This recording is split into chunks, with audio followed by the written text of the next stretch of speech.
I'm Judit Polgar, and I won against some fantastic players and 11 world champions. From those games, I want to share some of them now. This time, I want to share with you my victory over Anatoly Karpov, the fantastic, legendary world champion himself. This was in 2003, playing in Wijk. This was basically, I can say, the most memorable tournament for me from success point of view. And it's a huge festival where you see about 1,000 people from the amateur section all the way to the very top players of the world. Even though it's very cold, it's freezing, every chess player's dream is to go there and participate because it means that you're someone really special, great player in the world. So this was the case with me also. It was not the first time that I played there. I started out playing in the B group long time ago before this game, more than a decade before. And this tournament was very special, not only because I won against Anatoly Karpov, the first classical game I played. I won with the black pieces, but also because I was in a race with Anand for the first place until the very last moment. I had a lot of great, interesting games, wins, fights, and at the end, Anand won the tournament. I became only second, but it was a fantastic memory for me. So in this position, White just played, it's a Queen's Indian, and Karpov played Rook D1, not developing with his bishop yet.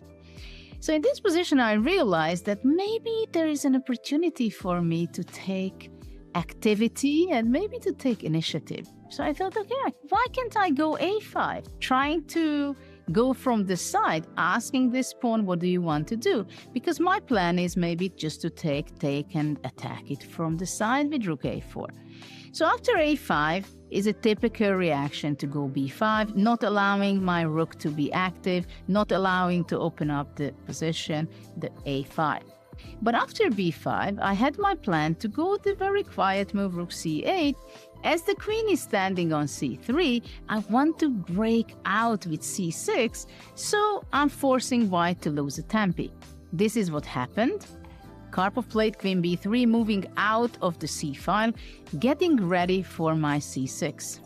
But after C6, White did not want to play Bishop E2 or D3, wasting time after C takes B5 and then the bishop takes in two moves. So Karpov made a mistake and somehow he completely forgot some tactical opportunities for me. He took on C6. I was happily taking this back, and my plan was that if, let's say, White is going Bishop E2, I can also consider to play B5 at some point, because if he takes Rook B8, there are great tactical opportunities for Black. So White wanted to block this opportunity for Black to play B5 and went Bishop B5. And I have the feeling that just when Bishop B5 was played and he released his hand, immediately he had noticed what kind of blunder he made. It's just an exchange of bishops. I went Bishop B4 check, A takes B4, Bishop takes B5. You can say that what's the big deal? Why am I complaining so much about White's position? It's just an exchange of a pair of bishop. But there is a big change in the position in evaluation. Why?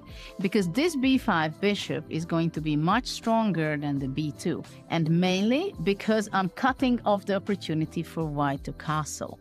And it is also very important that after B takes A5, I cannot take this back because I'm hanging my bishop on B5, but I have the intermediate move, Bishop C4, which I like very much. That intermediate moves can change the course of the game. Queen A3, it's not the best move, but the idea was for Karpov that after B takes A5, he's looking for counter chance, and of course it would be great for White if he could be exchanging the queens. This was absolutely not my idea to allow that. So in this position, I had to think. It was a very important moment, I must say, because it seems like I can't really improve my position so fast.